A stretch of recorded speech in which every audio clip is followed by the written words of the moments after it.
تو یہ سوچنا ہے آپ لوگوں کو کہ آپ اپنے بچوں کے لیے کیا کر رہے ہیں. ہم اپنے بچوں کی پڑھائی پہ بہت دھیان دیتے ہیں, اپنے بچوں کی صحت پہ بہت دھیان دیتے ہیں, لیکن کہیں نہ کہیں ہمارے دماغ سے یہ بات چلی جاتی ہے کہ 2 قطرے پلا دیں. ان کی ٹیمز آتی ہیں, ٹیمز کے ساتھ ہم لوگ کبھی کبھی مس بیہیو کر دیتے ہیں. دیکھیں وہ بہت بڑا کام کر رہے ہیں ہمارے ملک کے لیے کہ گھر گھر جا کے جو ہے بچوں کو پولیو ڈراپس پلاتے ہیں.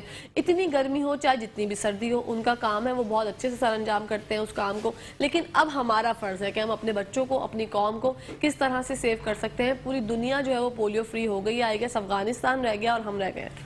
افغانستان میں بھی کیسز اس دفعہ نمودار نہیں ہوئے, صرف ہم پاکستان ہی ہیں جس میں 14 کیسز نمودار ہوئے ہیں, جو لاسٹ ایئر صرف 1 تھا کووڈ کے دوران, اور اب 14 کیسز بہت بڑا ہے. 14 سے 14,000 ہونے میں کوئی ٹائم نہیں لگتا, اور 14,000 اگر خدا نہ خواستہ ہو گئے تو اس ملک میں آپ پولیو کو آپ کبھی ختم نہیں کر سکیں گے.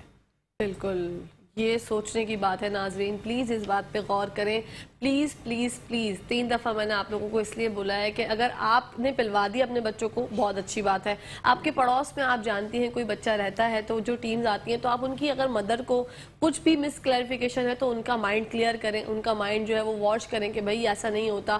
ان کو اویئرنیس آپ فراہم کریں, جو اویئرنیس ہم آپ تک پہنچا رہے ہیں آپ اپنے دوسرے لوگوں کو فراہم کریں, اپنے رشتہ داروں کو بتائیں. اسی طریقے سے جو ہے ہم اچھی باتیں پھیلا کے اپنے ملک کو اور اچھا کر سکتے ہیں. اسی کے ساتھ ڈاکٹر صاحب ڈینگی کی طرف میں اب آپ کا رجحان کرنا چاہوں گی, اور ناظرین کا بھی رجحان کرنا چاہوں گی کہ ڈینگی بہت زیادہ پھیل رہا ہے. ڈینگی اور ملیریا میں کیا ڈیفرنس ہے؟ کیونکہ اکثر و بیشتر لوگ یہ کہتے ہیں, ان کو ڈینگی ہوتا ہے, وہ کہتے ہیں مجھے تو ملیریا ہو گیا. تو اس میں ذرا لوگوں کو یہ بتائیے کہ ڈینگی اور ملیریا کے بخار میں کیا فرق ہے.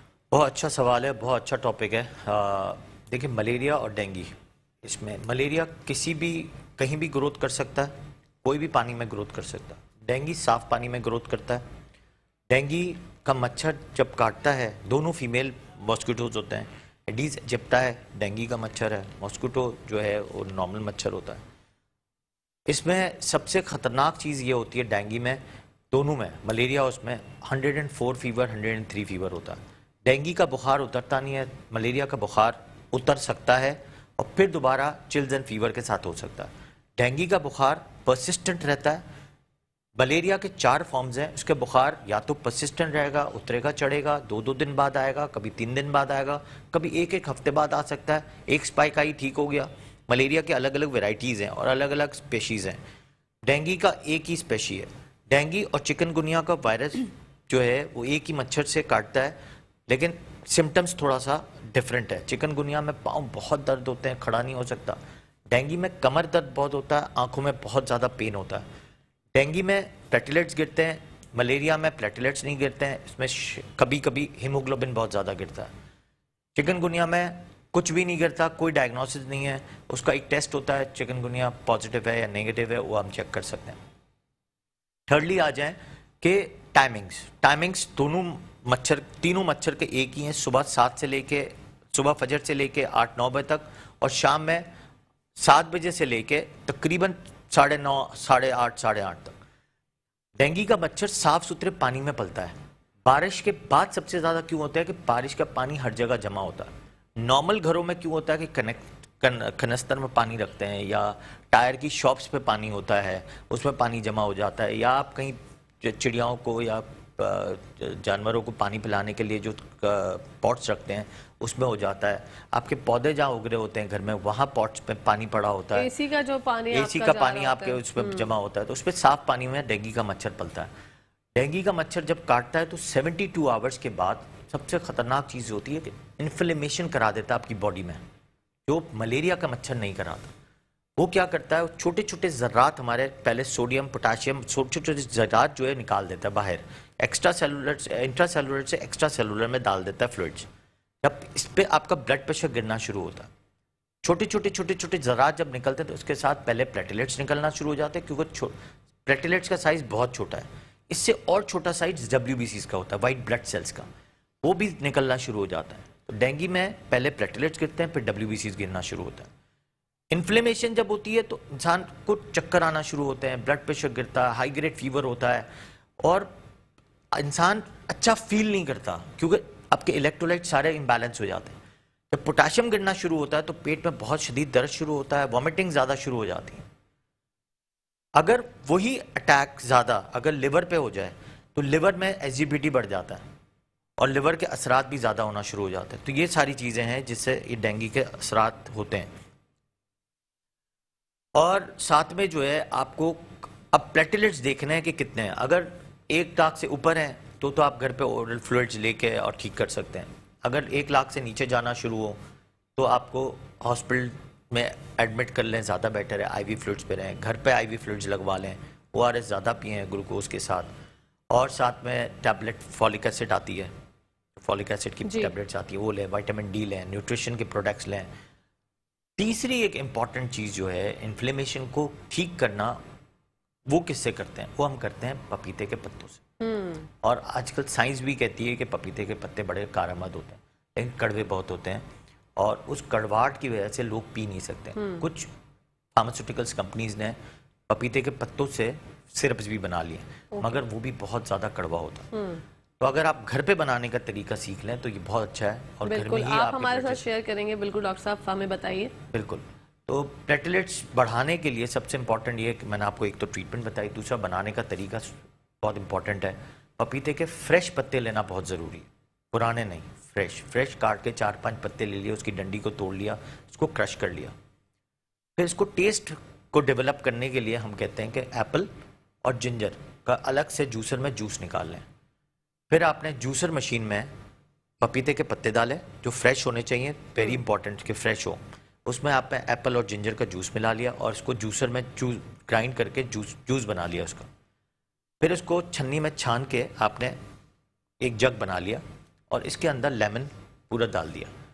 وہ پورا جگ جو ہے وہ کسی بھی انسان کو روزانہ فریشلی روزانہ پینا ہے, ویری امپورٹنٹ. اور ٹیسٹ بھی ڈیولپ تو اچھا ہو جائے گا. پپیتے کا پتا کرتا کیا, یہ بہت امپورٹنٹ ہے. پپیتے کا پتا کرتا یہ ہے کہ انفلیمیشن کو بہتر کرتا ہے, پلیٹلیٹس نہیں بڑھا دیتا. لوگوں کا مسکنسیپشن ہے کہ پلیٹلیٹس بڑھاتا ہے. پلیٹلیٹس نہیں بڑھاتا, بیسیکلی امیون سسٹم کو انکریز کرتا ہے. ہماری جو انفلیمیشن ہے, انگزائٹی اسٹریس کو کم کرتا ہے. جو ڈینگی نے کاٹا ہے اس کے بعد انفلیمیشن ہوئی ہے, اب وہ کیا ریپیئرنگ کا کام کرتا ہے کہ جہاں جہاں سے لیکنگ ہو رہی ہے وہاں جا کے وہ لیکنگ حصے کو ریپیئر کرتا ہے. جب وہ لیکنگ کم ہوگی اور انفلیمیشن ہماری باڈی میں سے کم ہوگی تو خود بخود ہمارے الیکٹرولائٹس دوبارہ آنا شروع ہوں گے, اور پھر وہ جو نئے پلیٹلیٹس جو بنے جا رہے ہیں اور جو ضائع ہو رہے ہیں وہ دوبارہ نئے پلیٹلیٹس بھی بنیں گے اور WBC بھی بنیں گے. پپیتے کے پتوں سے نہیں بن رہے ہیں. تو لوگوں کا کانسیپٹ ہے یہ. بالکل. بون میرو کو زیادہ ایکٹیویٹ کرنے کے لیے فولک ایسڈ ہے, وائٹامن سی ہے, وائٹامن ڈی ہے, وائٹامن اے ہے, یہ ساری چیزیں دینی ہے. ساتھ میں آپ کو ORS ضرور پینا ہے گلوکوز کے ساتھ کہ ہمارے جو الیکٹرولائٹس امبیلنس ہوئے ہیں وہ پہلے ٹھیک ہو, تو اس کی وجہ سے ہم شوق میں نہ چلے جائیں. تو ڈینگی شوق سنڈروم نہ ہو جائے اور اس کے بعد آپ سیٹل ہو جائیں کچھ دنوں میں. کچھ دفعہ پلیٹلیٹس کم ہوتے ہیں, مطلب ایک دن پہلے آپ نے دیکھا کہ جس دن آپ کو بخار ہوا 72 آورز میں آپ کا پلیٹلیٹس کم ہوئے. آپ کے پلیٹلیٹس جس دن کم ہوئے اس کے 6 ڈے آپ لے لیں. اگر آپ نے اپنے فلوئڈس کو پراپر رکھا ہے تو فلوئڈ آٹومیٹکلی جو ہے وہ خود بخود پلیٹلیٹس جو ہے بڑھا دے گا, اور فلوئڈ لیتے رہیں گے پلیٹلیٹس بڑھتے رہیں گے. فلوئڈ آپ نے نہیں لیا, وامٹنگز ہو رہی ہیں, آپ نے ہاسپٹلائز ہونا ہے. اب ہاسپٹلائز کی بھی کیٹیگری ہے, 100 سے نیچے ہیں تو آپ کو ہاسپٹل میں آئی وی فلوئڈس لگیں گے. اگر 50,000 سے نیچے ہیں تو انٹینسو کیئر کی ضرورت پڑ سکتی ہے. 20,000 سے نیچے چلا گیا پلیٹلیٹس تو سم ٹائمز میگا پلیٹلیٹس یا نارمل پلیٹلیٹس لگانے کی ضرورت پڑتی ہے. ڈپینڈ کہ آپ کے اگر کوئی بلیڈنگ ڈس آرڈر تو نہیں ہو گیا, آپ کے ہاتھوں پاؤں پہ دھبے تو نہیں پڑ گئے.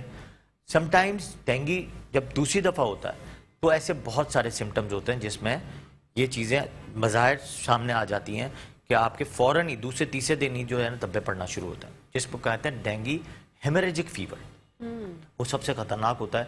لیکن یہی والی بات کہ ٹریٹمنٹ اللہ کا شکر ہے 15 سال میں ہمیں سمجھ آ گئی ہے اور ہم جو ٹریٹ کر سکتے ہیں اس سے اموات کم ہو گئی ہیں. لیکن سٹل ابھی بھی اموات کا ریشو ہے کیونکہ مس مینجمنٹ سے آپ کی, اور کئی دفعہ لوگ بھروسہ نہیں کرتے. جیسا آپ نے کہا کہ لوگوں کو پتہ بھروسہ نہیں آتا کہ مجھے یہ ہو گیا ہے, یا لوگ علاج کرانا نہیں چاہتے, یا پھر افسوس کی بات ہے کہ ہمارے پاس نہ ذرائع مال نہیں ہے کہ ہم پرائیویٹ ہاسپٹل کا خرچہ برداشت کر سکیں. گورنمنٹ ہاسپٹلس کا آپ کو حال پتہ ہے کیا حال ہے.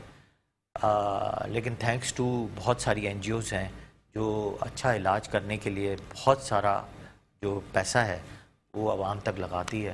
آئی نو دیٹ NGOs بہت اچھا کام کر رہی ہیں. اللہ ان کو بہت زیادہ سفلتا کرے, اور اگر ہم ان کے ساتھ کام کرتے ہیں تو اللہ ہمارے ہاتھ میں بھی شفا دے. آمین ثم آمین. ڈاکٹر صاحب ڈینگی سے بچاؤ کس طرح ممکن ہے؟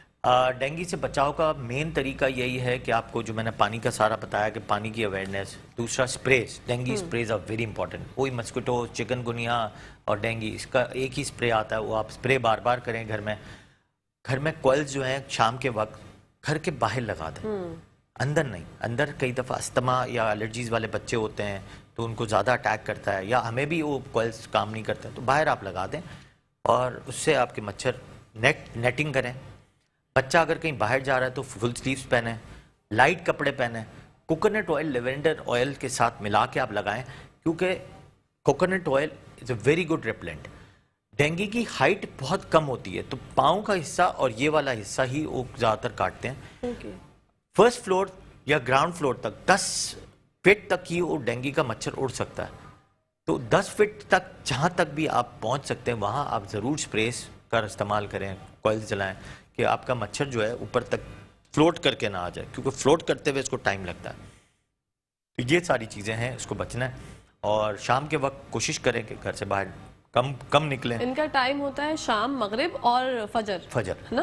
یہی میں نے سنا تھا جب ایک دفعہ 2-3 سال پہلے یا 5 سال پہلے بہت زیادہ سننے میں آتا ڈینگی, اور ابھی پھر سے جو ہے بہت خطرناک حالات ہیں. میں روز کلینک میں اگر کر رہا ہوں تو 5-6 پیشنٹ تو صرف میں ہی دیکھ لیتا ہوں. اور بچوں میں بھی مجھے لگ رہا ہے ڈاکٹر صاحب کافی بچوں کو 6 مہینے کے بچوں کو بھی ڈینگی ہوا ہے, اور اس کو الحمدللہ آپ نے ٹریٹ کیا ہے, اور اللہ کا شکر ہے وہ صحت مند گھر گئے ہیں. اور ابھی بھی بہت سارے پیشنٹس ٹریٹ کر رہا ہوں, اور الحمدللہ کوئی اموات میرے سامنے نہیں آئی, نہ اللہ کا شکر ہے مجھ سے نہیں ہوئی. اور الحمدللہ ودن 6 days اللہ کا احسان ہے اور اللہ کے حکم سے ساری چیزیں بہتر ہی ہوئی ہیں. کوئی چیز خراب ہوتے ہوئے ابھی تک میں نے نہیں دیکھی ہے, لیکن سٹل وہی والی بات ہے کہ کتنی جلدی آپ ٹریٹمنٹ سٹارٹ کرتے ہیں. بالکل, لوگوں میں یہ بھی شعور آنے کی ضرورت ہے کہ وہ نارمل جنرل فزیشین کو دکھا رہے ہوتے ہیں تو وہ ڈاکٹر جو ہیں وہ اپنی فیس کے لیے آپ کو بار بار بلاتے رہتے ہیں اور ٹیسٹ نہیں لکھ کے دیتے. تو کیا یہ ایک انسان کے اوپر خود سے یہ شعور لازم نہیں ہے کہ اگر اس کو ہو رہا ہے, بہت زیادہ فیور ہو رہا ہے, تو اس کو چاہیے کہ وہ ڈاکٹر سے خود بولے, انسسٹ کرے کہ آپ مجھے جو ہے وہ ڈینگی ٹیسٹ لکھیں یا ملیریا ٹیسٹ لکھیں؟ لیکن کیا کہاں آپ کو بات بتاؤں, ڈاکٹر کی کیٹیگریز ہیں. ایک ڈاکٹر ہے جو پڑھا لکھا ڈاکٹر ہے, وہ ضرور ساری چیزیں کروائے گا. 3rd ڈے ہو گیا ہے, 2nd ڈے ہو گیا ہے, ہائی گریڈ فیور ہے, اتر نہیں رہا, ضرور آپ سادہ سا ایک CBC کمپلیٹ بلڈ کاؤنٹ کرانا ہے, مزید کوئی ٹیسٹ نہیں کرانا. 3rd ڈے کے بعد اگر کوئی چیز میں تشخیص آ جاتی ہے تو آپ CRP سی ری ایکٹیو پروٹین ہے, بلڈ کلچرز ہیں, ڈینگی ہے, ملیریا ہے, اس کے ٹیسٹ کروا سکتے ہیں. ٹائیفائڈ کو بھی ضرور دیکھنا ضروری, کیونکہ ٹائیفائڈ بھی بہت پھیلا ہوا ہے پانی کی وجہ سے.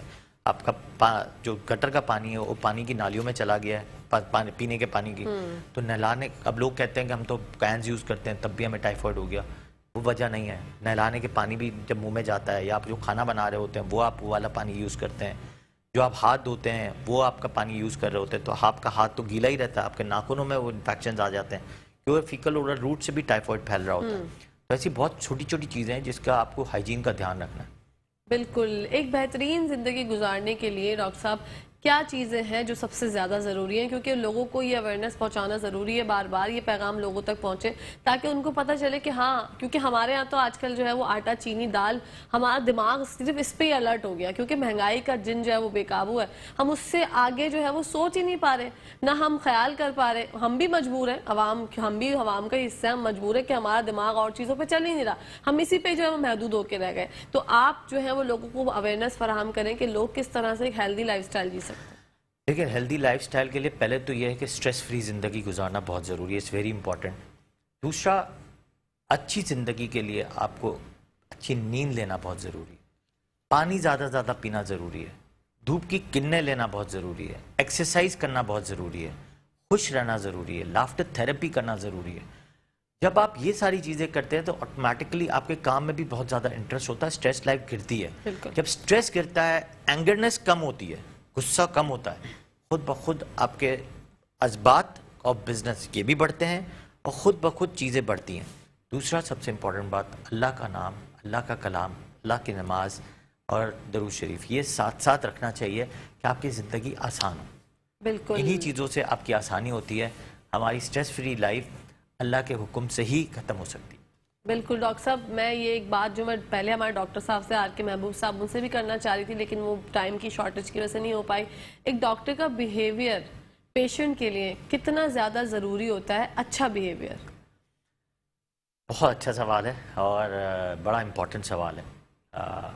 ہر وقت میں نے آپ کو کہا یہ 6 چیزیں اگر یہ ڈاکٹر بھی کریں، ایک اپنے اٹائر میں رہے، اچھا اسمارٹ سا ڈاکٹر ہو، ہنستے ہوئے بات کریں، ویسے ہی 50-60% جو ہے لوگ سیٹسفائی ہو جاتے ہیں اور ٹھیک ہو جاتے ہیں.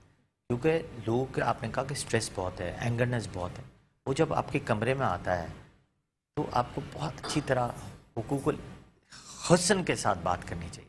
اس سے فائدہ یہ ہوتا ہے کہ ان کی مرض جو لے کے آئے ہیں وہ خود بخود ہی وہ ڈل جاتا ہے. وہ ہنستے ہوئے بات کرتے جاتا ہے تو خود بخود دوائیں سے زیادہ تو آپ سے خوش ہو جاتا ہے، تو ویسے ہی آپ کو بھی دعا مل جاتی ہے اور خود بخود وہ بھی ٹھیک ہو جاتا ہے.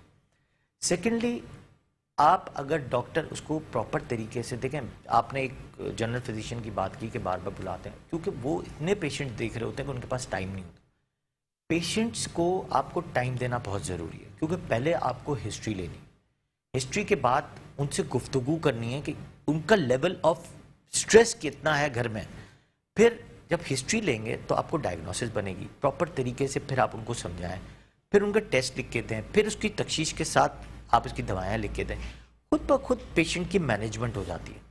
اگر ڈاکٹر ہی بڑے بدحلیے میں آیا ہوا ہے، بڑا غصے میں ہے اور اس کے میں کوئی بات کرنے کا سینس ہی نہیں ہے، یا اس کا اٹائر، اس کا بولنے کا سٹائل اچھا نہیں ہے، تو پیشنٹ تو ویسے ہی سیٹسفائی نہیں ہوگا. بالکل. اب دوسرا دیکھیں، پرورش بہت امپورٹنٹ ہے. بہت.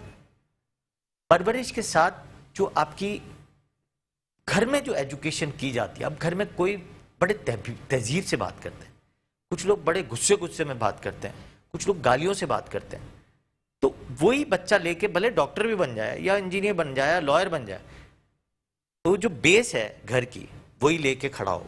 بالکل. اس کے گھر میں جس طرح اٹائر ہوگا اسی اٹائر سے یہ آگے بڑھے گا. جیسے ہی اس کی پرورش کی جائے گی ایسے ہی بچہ ساری زندگی آپ کو ملے گا. بالکل. اگر اچھی پرورش کے ساتھ آپ بچہ پالیں گے تو ہمیشہ آپ کو آپ کا بچہ اسی سٹائل میں اچھا ملے گا. ایون دو کہ کہکشاں مجھ سے آج سے میری امی ابا دونوں بہت فیمس ڈاکٹرز رہے ہیں ایک زمانے میں. Still my mother is a gynaecologist, اور وہ ان کا جو بات کرنے کا سٹائل ہے دونوں، میری امی ابا کا، میرے ابا کی ڈیتھ کے بعد بھی لوگ آ کے مجھ سے صرف یہ پوچھنے کے لیے آتے ہیں کہ ابا کہاں ہیں، کیسے ہیں، کیا ہے. تو ہم جب بتاتے ہیں تو آف کورس ان کے منہ سے دعا نکلتی، کیونکہ وہ اگر پیشنٹ کو مطلب گرویدہ کر دیتے تھے. بالکل. اسٹل ہم 3 بھائی بہن اور میری چھوٹی بھابھی، ہم سب ڈاکٹرز ہیں، ہم خود بھی کوشش کرتے ہیں کہ ہم سے پیشنٹ ناراض ہو کے نہ جائیں. ٹھیک ہے، جب آپ جاتے ہیں، ہاتھ ملاتے ہیں، سلام کرتے ہیں پیشنٹ سے. اگر میرے پاس پیڈیاٹرکس ہے تو میں ایک بچے کو ہاتھ رکھ دیتا ہوں، ایک بچے کے ساتھ کھلکھلا، تو ماں باپ کے خود منہ پہ ہنسی آ جاتی ہے. اگر میں خود منہ پھلا کے بیٹھا ہوں تو خود بخود پیشنٹ جو ہے وہ خود ڈر جائے گا، یار پتہ نہیں کیا ڈاکٹر ہے. تو اسٹل اگر آپ کے 1 گھنٹہ 2 گھنٹے کی ویٹنگ سے آیا ہے پیشنٹ، تو آپ کو اس کو بڑا اچھے طرح سے اپنے ویلکم کرنا ہے اندر. بالکل. تو ایک family is very important, family کی آپ کی education is very important. Family اگر اچھی ہے تو آئی تھنک سو کہ کبھی وہ ڈاکٹر یا انجینئر یا لائر کوئی بھی وہ مس بیہیو یا کبھی بھی ایسا نہیں کرے گا جو جس سے کسی کی دل جوئی. بالکل. اور یہ میں نے اکثر کہتے ہوئے سنا ہے لوگوں کو کہ ہم فلاں ڈاکٹر کے ہاں گئے تھے، آدھی سے زیادہ تکلیف تو ہماری ان سے ملنے کے بعد ہی، مطلب ہمارا بچے نے ابھی دوائی پی بھی نہیں ہے لیکن ہمیں لگتا ہے کہ ہمارا بچہ ٹھیک ہو گیا. تو ایسے ہی ہونا چاہیے. ڈاکٹرز کا بیہیویئر بہت زیادہ ضروری ہے. ڈاکٹر صاحب پیغام کیا دینا چاہیں گے ویورز کو؟ پولیو پہ اگر آتے ہیں تو پولیو پہ 2 بوند پاکستان کے لیے بہت امپورٹنٹ ہے. پولیو ایک لا علاج مرض ہے. ایک دفعہ پیرالائسس ہو گیا آپ کا بچہ نارمل بچوں کی طرح کبھی بھی آپ کے سامنے نہیں آئے گا. ساری زندگی آپ اور آپ کا بچہ احساس کمتری کا شکار رہیں گے. بالکل. بہت بہت شکریہ ڈاکٹر صاحب آپ کا ہمارے پروگرام میں اور اتنی اچھی طریقے سے آپ نے اویئرنیس فراہم کی. Thank you very much. جی ناظرین، اسی کے ساتھ ساتھ اپنی ہوسٹ، اپنی دوست، اپنی پیاری سی سہیلی کو اجازت. انشاءاللہ کل آپ لوگوں سے ملاقات ہوگی. تب تک کے لیے پاکستان زندہ باد، پاکستان پائندہ باد. فی امان اللہ. حافظ.